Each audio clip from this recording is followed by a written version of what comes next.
सुप्रभात मित्रों। एक बार बुरी आत्माओं ने भगवान से शिकायत की कि उनके साथ इतना बुरा व्यवहार क्यों किया जाता है, जबकि अच्छी आत्माएं इतने शानदार महल में रहती हैं और हम सब खंडहरों में। आखिर ये भेदभाव क्यों है, जबकि हम सब भी आप ही की संतान हैं। भगवान ने उन्हें समझाया, मैंने तो सभी को एक जैसा ही बनाया, पर तुम ही अपने कर्मों से बुरी आत्माएं बन गई। वैसा ही तुम्हारा घर भी होगा। भगवान के समझाने पर भी बुरी आत्माएं भेदभाव किए जाने की शिकायत करती रहीं और उदास होकर के बैठ गईं। इस पर भगवान ने कुछ देर सोचा और सभी अच्छी बुरी आत्माओं को बुलाया और बोले, बुरी आत्माओं के अनुरोध पर मैंने एक निर्णय लिया है। आज से तुम लोगों को रहने के लिए मैंने जो भी महल या खंडहर दिए थे वो सब नष्ट हो जाएंगे और अच्छी और बुरी आत्माएं अपने लिए दो अलग अलग शहरों का निर्माण नए तरीके से स्वयं करेंगी। तभी एक आत्मा बोली, लेकिन इस निर्माण के लिए हमें ईंटें कहाँ से मिलेंगी? भगवान बोले, जब पृथ्वी पर कोई इंसान अच्छा या बुरा कर्म करेगा तो यहाँ पर उसके बदले में ईंटें तैयार हो जाएंगी। सभी ईंटें मजबूती में एक समान होंगी। अब ये तुम लोगों को तय करना है कि तुम अच्छे कर्मों से बनने वाली ईंटें हैं लोगे या बुरे कर्मों से बनने वाली ईंटें लोगे।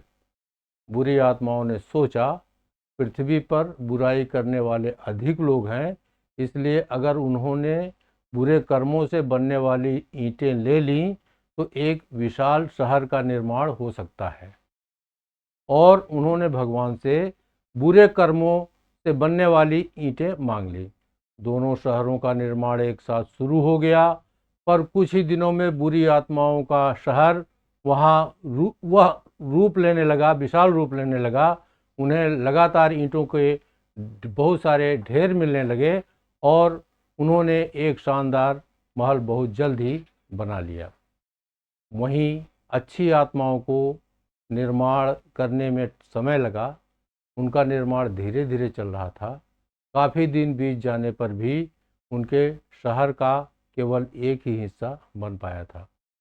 कुछ दिन और ऐसे ही बीते। फिर एक दिन अचानक एक अजीब सी घटना घटी। बुरी आत्माओं के शहर से ईंटें गायब होने लगीं। दीवारों से, छतों से, इमारतों की नींवों से, हर जगह से ईंटें गायब होने लगीं और देखते ही देखते उनका पूरा शहर खंडहर का रूप लेने लगा। परेशान आत्माएं तुरंत भगवान के पास भागीं और पूछा, हे प्रभु, हमारे महल से अचानक ये ईंटें क्यों गायब होने लगीं?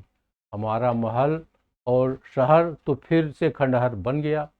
भगवान मुस्कराए और बोले, ईंटें गायब होने लगी। अच्छा, दरअसल जिन लोगों ने बुरे कर्म किए थे अब वे उसका परिणाम भुगतने लगे हैं, यानी अपने बुरे कर्मों से उबरने लगे हैं।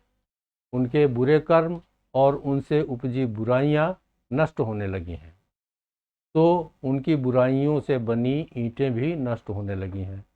आखिर को जो आज बना है वह कल नष्ट भी होगा। अब इसकी आग कितनी होगी ये अलग बात है। इस तरह से बुरी आत्माओं ने अपना सिर पकड़ लिया और सिर झुका करके वहाँ से चली गई।